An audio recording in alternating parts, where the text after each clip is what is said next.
Hello dear friends, welcome in my YouTube channel एक नई उड़ान। आज हम लोग बात करेंगे संज्ञा के बारे में। संज्ञा किसे कहते हैं और संज्ञा के कितने भेद होते हैं, क्योंकि हर बार एग्जाम में यहाँ से क्वेश्चंस पूछे जाते हैं और यह चैप्टर जो है वेरी इंपॉर्टेंट है एवरी स्टूडेंट के लिए, क्योंकि यहाँ से हर बार एग्जाम में क्वेश्चन पूछे गए हैं। तो इस वीडियो को आप लोग लास्ट तक देखें और अगर हमारे चैनल पे नए हैं तो चैनल को सब्सक्राइब ज़रूर कर लें, जिससे आने वाली वीडियो आपको कंटिन्यू मिलती रहे। इसके पहले हमने वर्णमाला के बारे में, शब्द विचार के बारे में डिस्कस किया था और हिस्ट्री, जियोग्राफी, कॉन्स्टिट्यूशंस और हिस्ट्री की वीडियो भी अपलोड किए हैं। अगर आप लोगों ने अभी तक उन वीडियो को नहीं देखा है तो प्लेलिस्ट में जाकर आप लोग ईजिली उन वीडियो को देख सकते हैं।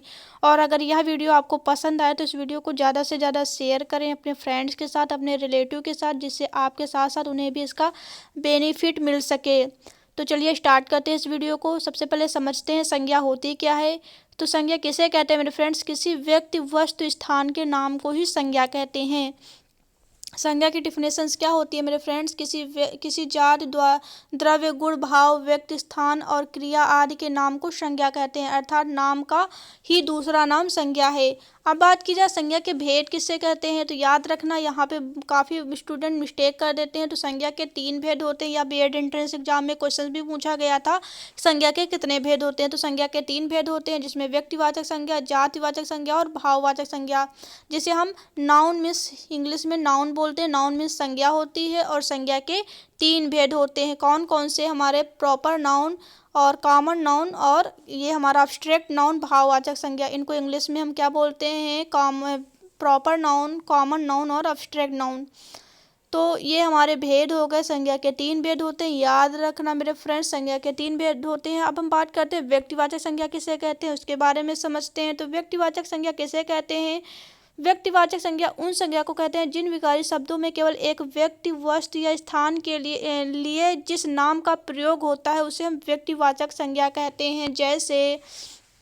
जैसे राम, श्याम, मोहन, आगरा, दिल्ली, मथुरा। ये हमारे क्या है मेरे फ्रेंड्स? ये हमारी व्यक्तिवाचक संज्ञा हैं, जिसमें किसी एक व्यक्ति, वस्तु और स्थान के नाम के बारे में हम बताया जा रहा हो, वो हमारी व्यक्तिवाचक संज्ञा कहलाती हैं। जैसे आप लोग उदाहरण में भी देख रहे हैं, चित्तौड़गढ़ का किला, भारत, अनिल, हिमालय, ये हमारे क्या है? व्यक्तिवाचक संज्ञा हैं। अब हम लोग बात करते हैं जातिवाचक संज्ञा किसे कहते हैं। तो जातिवाचक संज्ञा किसे कहते हैं? जिन संज्ञा शब्द से किसी व्यक्ति, वस्तु, स्थान की संपूर्ण जाति का बोध हो उसे जातिवाचक संज्ञा कहते हैं। किसे कहते हैं मेरे फ्रेंड्स?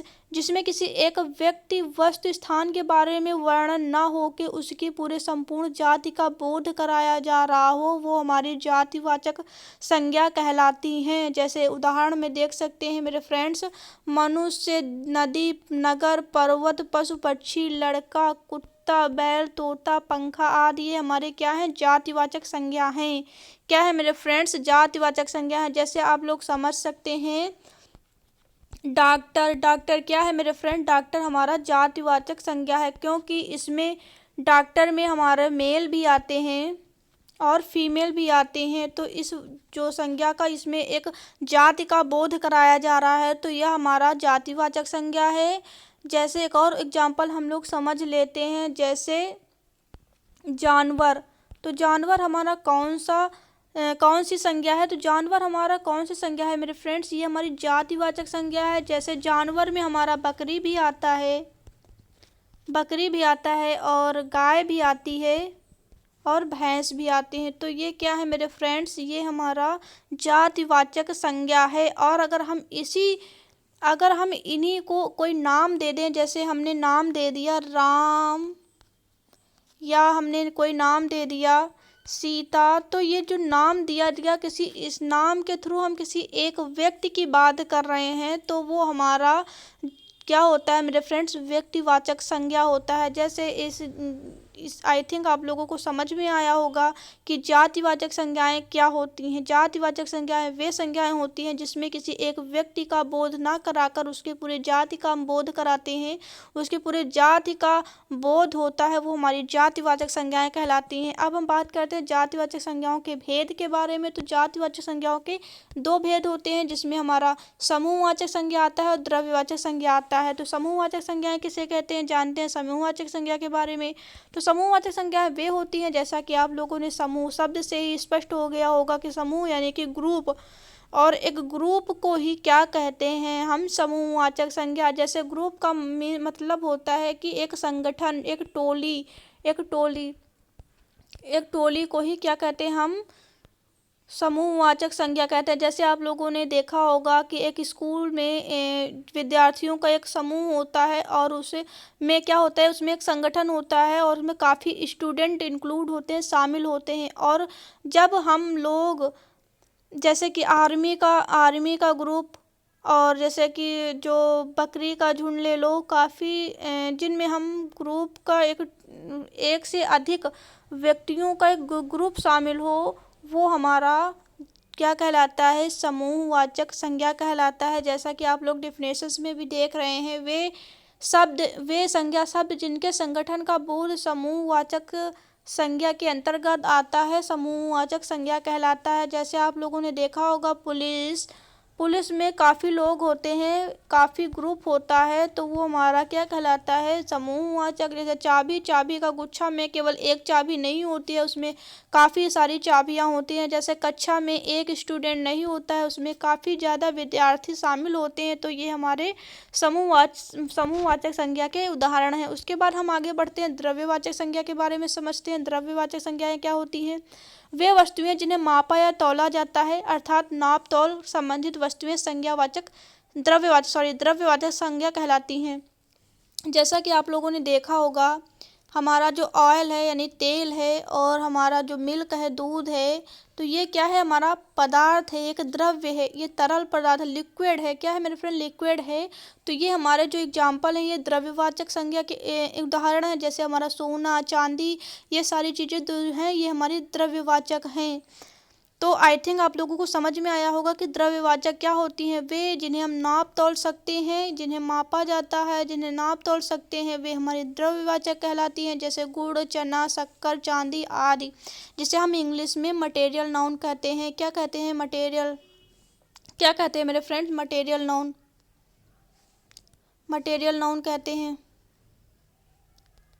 मटेरियल नाउन मीन्स द्रव्यवाचक संज्ञा, जिसे हम पदार्थवाचक संज्ञा भी कहते हैं। अब हम बात करते हैं अब्स्ट्रैक्ट नाउन, जिसे हम इंग्लिश में अब्स्ट्रैक्ट नाउन यानी भाववाचक संज्ञा। तो चलिए अब बात करते हैं भाववाचक संज्ञाएं क्या होती हैं। तो वे संज्ञा जिसे ना तो देखा जा सकता है। आई थिंक अब्स्ट्रैक्ट नाउन से ही स्पष्ट हो गया है कि वे संज्ञाएं जिन्हें ना तो देखा जा सकता है और ना ही छुआ जा सकता है, उन्हें हम भाववाचक संज्ञाएं कहते हैं। जिन्हें केवल हम महसूस कर सकते हैं, जिन्हें हम केवल फील कर सकते हैं, बट उन्हें ना तो हम टच कर सकते हैं और हम ना ही तो उन्हें देख सकते हैं। तो वे संज्ञाएं हमारी भाववाचक संज्ञाएं कहलाती हैं। जैसे दर्द, प्रेम, भूख, प्यास, शर्म, मोह, लोभ, प्राण, वीरता, गर्मी, ईमानदारी आदि। क्या है मेरे फ्रेंड्स, जैसे आपको क्रोध यानी गुस्से को हम फील कर सकते हैं, बट ना ही तो हम उसे देख सकते हैं और ना ही हम उसे टच कर सकते हैं।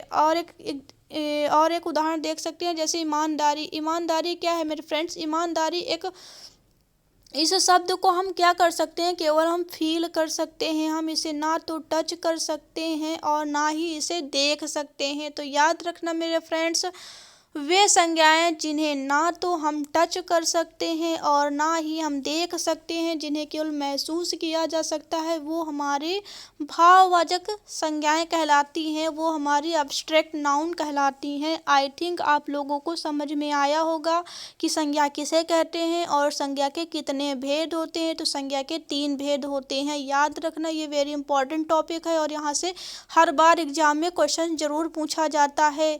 अगर आपसे पूछ दिया जाए कि ईमानदारी कौन सी संज्ञा है, तो आप लोग इजीली बता सकते हैं कि ईमानदारी जो है इसे ना तो हम टच कर सकते हैं और ना ही तो इसे हम देख सकते हैं, हम इसे सिर्फ फील कर सकते हैं। तो क्या हुआ मेरे फ्रेंड्स, यह जो है हमारा भाववाचक संज्ञा है। जैसे आपसे पूछा जाए डॉक्टर कौन सी संज्ञा है, तो डॉक्टर जो है मेरे फ्रेंड्स, डॉक्टर जो है हमारी एक जातिवाचक संज्ञा है, क्योंकि डॉक्टर जाति का बोध कराता है। इसमें कोई एक पार्टिकुलर एक पर्सन्स के बारे में ना डिस्कस करके उसके पूरे समुदाय का बोध हो रहा होता है, तो वो हमारी जातिवाचक संज्ञा है।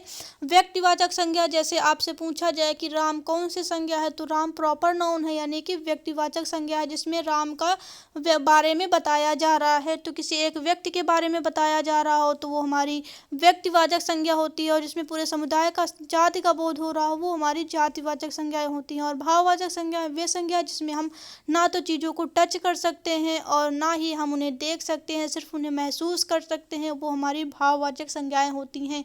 और हमारी समूहवाचक संज्ञाएं वे संज्ञाएं होती हैं जो एक भीड़ में, अगर हम भीड़ को हम क्या कहते हैं, हम समूहवाचक संज्ञाएं होती है। समूहवाचक संज्ञा एक ग्रुप होता है, एक संगठन होता है, उसे हम समूहवाचक संज्ञाएं कहते हैं।